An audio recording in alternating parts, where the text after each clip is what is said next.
এরা গিয়ে চুরি করে লুকিয়ে লুকিয়ে কোরআন শুনতো। আর যারা আমরা শোনালাম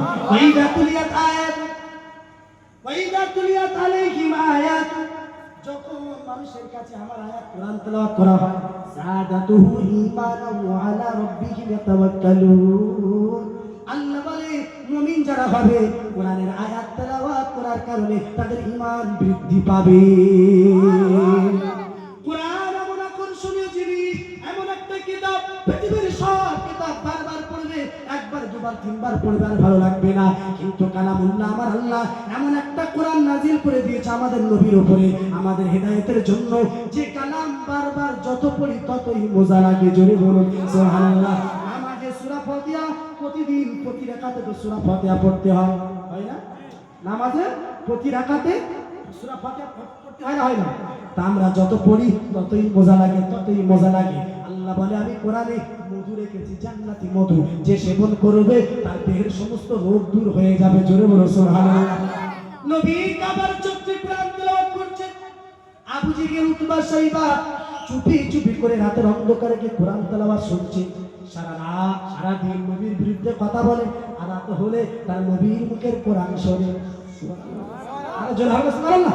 সারাদিন নবীর বিরুদ্ধে কথা কয়, সারাদিন নবীর বিরুদ্ধে সমালোচনা করে, আর মানুষকে বারণ করে মুহাম্মাদের কাছে যাবি না, ওর ধর্ম পালন করা যাবে না। আর গভীর রাতে যখন হয় মুহাম্মদুর রাসূলুল্লাহ মাথার উপরে যখন কোরআন তেলাওয়াত করে, আর কাফেররা গিয়ে লুকিয়ে লুকিয়ে চুরি করে করে কোরআনগুলো শোনে, আর শুনে অন্তরে মজা পায়। ১,৫০০ বছর আগে কাফেররা কোরআন শুনে মজা পাইতো, আর এখন আমার দেশের মানুষেরা কোরআন শুনলে গায়ে এনার্জি বার হয়। অনেক আছে কোরআন শুনলে গা চুলকে উঠে পালায়, আর কথা বলে না। হ্যাঁ, ১,৫০০ বছর আগে কাফেরদের থেকে নিকৃষ্ট না? কাফেররা সারাদিন বিরোধিতা করলেও কোরআন শুনতে মজা পেত, মজা পেত। তার প্রমাণ একদিন আবু জেহেল রাতের বেলা কোরআন শুনে ফিরছেন, আর আসার পথে ওলীদ ইবনে মুগীরার সঙ্গে মাথায় ঠোকাঠকি হয়ে গেল। কি মাথা ঠুকেছে অন্ধকারে, তো ইয়ে চুরি করে শুনে আসছি, এ মনে করে আমি চুরি করে শুনে আসছি, ওরা জানবে না। কথা বলে না, বলে আমি ঠিক তাহলে তো লাইন নেবে, ওরা জানবে না। দেখুন এখন কি হচ্ছে, ও ঠিক কায়দা করে কোরআন শুনে আর চলে আসছে। আমি এই ওলীদ ইবনে মুগীরা এ দেখছে আজকে মনে হচ্ছে কেউ যায়নি, আমি যাই, আমি কিন্তু শুনে আসি। মোহাম্মদ যখন কোরআন বলছে সারাদিন বিরোধিতা করে কবিতা কি হয়েছে, মোহাম্মদ যখন কোরআন তেলাওয়াত করে না, যেন জানটা শান্তি হয়ে যায়। জোরে বলবেন না সুবহানাল্লাহ। আজকে মনে হচ্ছে কেউ যায়নি, আমি একটু যাই না। ওইবার অন্ধকার আসতে গিয়ে এসে আবু জেহেল এসে ধাক্কা লাগবে না, কোপালে ধাক্কা লেগেছে। বলছি কি রে তুই এগিয়ে কেন, তুই এগিয়ে কেন? বলে আমি বাইরে গিয়েছিলাম। বলে সত্যি তো বলছে আল্লাহকে কার সঙ্গে বলিস নি, সারাদিন বিরোধিতা করে গিয়েছিল। মোহাম্মদ যখন কাবার চত্বরে কোরআন তেলাওয়াত করে না, তখন আর থাকতে পারে না, জানো বেহেশতি মধু খেয়ে দিচ্ছে। জোরে জোরে আমরা সুবহানাল্লাহ। এই কালামে জিন্দা কুরআনে হাকীম, হিকমতে উলায়া জালসতো কদিম, জামিউল আলম ফিল কুরআনে হাকীম, তাকাসারাত নাফহামুর রিজালি ওয়া কুরআন কালামুল্লাহ বশরু কদিমাস্তি কদিমাস্তি নইনো। জোরে বলুন সুবহানাল্লাহ। আবু জেহেল এবার মাথা ধাক্কা মেরে ওলীদ ইবনে মুগীরাকে বলে, ওলীদ তুই কোথায় গিয়েছিলিস বল? বলে তুই আগে বল। বলে আমি মুহাম্মাদের কোরআন তেলাওয়াত শুনতে গিয়েছিলাম। বলে শয়তান তুই সারাদিন তার বিরুদ্ধে কথা বলিস কেন? ফেসে গেছে।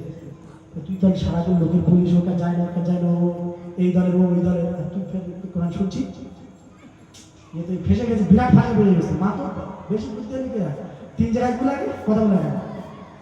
বলে তুই সারাদিন বিরুদ্ধে করে বেড়াস, আর তুই তো রাতের অন্ধকারে মুহাম্মাদের কোরআন তেলাওয়াত তুই শুনতে চাস, তোর কি শরম নাই, লজ্জা নাই? বলে আল্লাহকে লজ্জা দিস নি, তবে আমি থাকতে পারি না, মুহাম্মাদের কোরআন এত সুন্দর লাগে। তা বলে সত্যি কথা বলছি, আমিও বলছি, তুই যেন কারোর সঙ্গে বলিস না, আমি এই উদ্দেশ্যে এসেছি, আমি মুহাম্মাদের মুখে কোরআন শুনতে চাই। বলে কেরাম তেলাওয়াত করছিল। আবু জেহেল বলে তুই শুনলে তুই বলে দাবি, তুই মনে হচ্ছে ইসলাম গ্রহণ করবি। হ্যাঁ হ্যাঁ রে, তুই একবার শুনে দেখ না, তুই ইসলাম গ্রহণ করবি, তুই শুনলি তুই ইসলাম গ্রহণ করবি। তার সঙ্গে সঙ্গে এবার ওলীদ ইবনে মুগীরা গেল, গিয়ে হুজুর তখন সূরা নাহাল তেলাওয়াত করছিলেন। কি তেলাওয়াত করছিলেন? জোরে বলেন না। সূরা নাল তেলাওয়াত করছিলেন। তা সূরা নাল তেলাওয়াত করার সঙ্গে সঙ্গে ওলিদের লোকেরা বাইরে এসেছে, এসে আবু জাহেল বলছে কি শুনছি, ঠিক মতো হয়েছে, শুনতে পেরেছি? তো বলছে আল্লাহর কি রে, মুহাম্মদ যেন এত সুন্দর কোরআন তেলাওয়াত করছে, আল্লাহি ইন্না লাহু লা হালাওয়া ওয়া ইন্না লাহু লা তালাওয়া, তিনি যখন কোরআন তেলাওয়াত করছে যেন বেহেশতের হালুয়া খাইয়ে দিচ্ছে। জোরে বলুন সুবহানাল্লাহ। মুহাম্মদ যেন বেহেশতের হালুয়া খাইয়ে দিচ্ছে, মিষ্টি খাইয়ে দিচ্ছে। বলে কি বলে ইমান? বলে আমি ইমান আনবো। কোনো কথা হবে আমি ইমান আনবো। বলে তুই আগে সব বারণ করে আনবে, তুই ইমান আনতে যাচ্ছিস? বলছে না, আমরা থাকতে পারছি না। এবারে আবু জেহেলের কথা শুনে ওর আবার ফের মাথা ঘুরে গেছে। কে রাসূলের নামে যত বদনাম মিথ্যেবাদী, মিথ্যে উল্টো পাল্টা ঘটে গেছে। আল্লাহ এত রেগে গেছে, সূরা কলমে 9টা আয়াত নাযিল করেছে। করে শেষ আয়াত আল্লাহ বলেছে উতুল্লিম বাদা যালিকা, জানেন এ হচ্ছে হারামজাদা, এর কোনো জন্মের ঠিক নেই। কথা বুঝাচ্ছে? উতুল্লিম বাদা যালিকা, জানেন এর অর্থ হলো হারামজাদা, এর কোনো বাপের ঠিক নেই। কার বলছে? ওলিদ ইবনে মুগীরাকে। তাহলে 1000 বছর এইরকম শয়তানি আমার রাসূলের সঙ্গে করেছিল। কথা বুঝে আসি? তাহলে যে কথা বলছিলাম, কাছে থেকে হেদায়েত পাইবেন।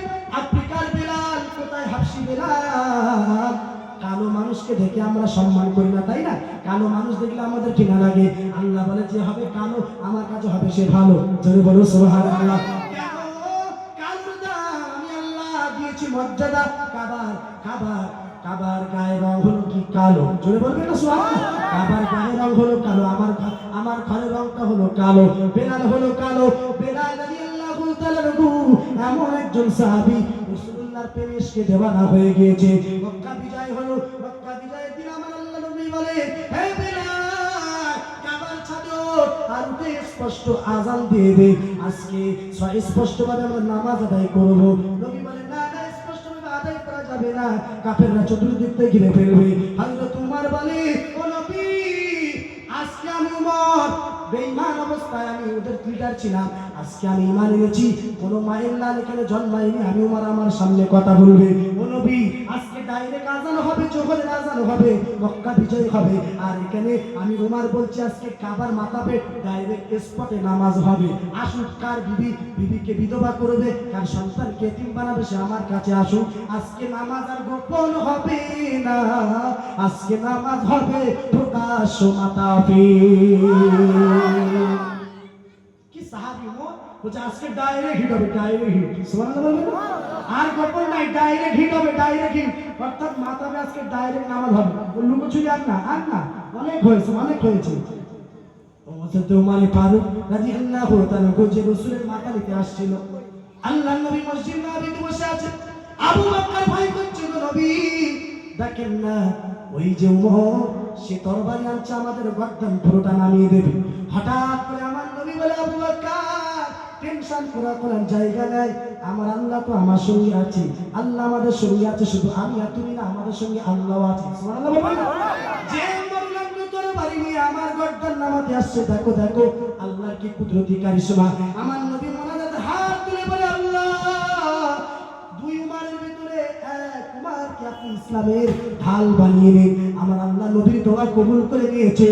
আর হযরত উমর উলাঙ্গ তরবারি নিয়ে আস্তে আস্তে আস্তে নবীর কদমে এসে সঙ্গে সঙ্গে তরবারিটা ফেলে দিয়ে কালেমা পড়ে মুসলমান হয়ে গিয়েছে।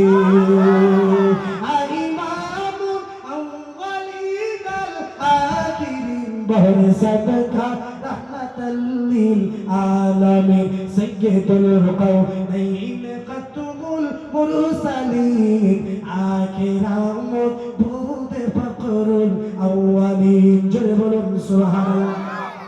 নবীর সাহাবী হযরত উমর জান্নাতি সুসংবাদ হয়ে গেল, জান্নাতি সার্টিফিকেট পাওয়া হয়ে গেল।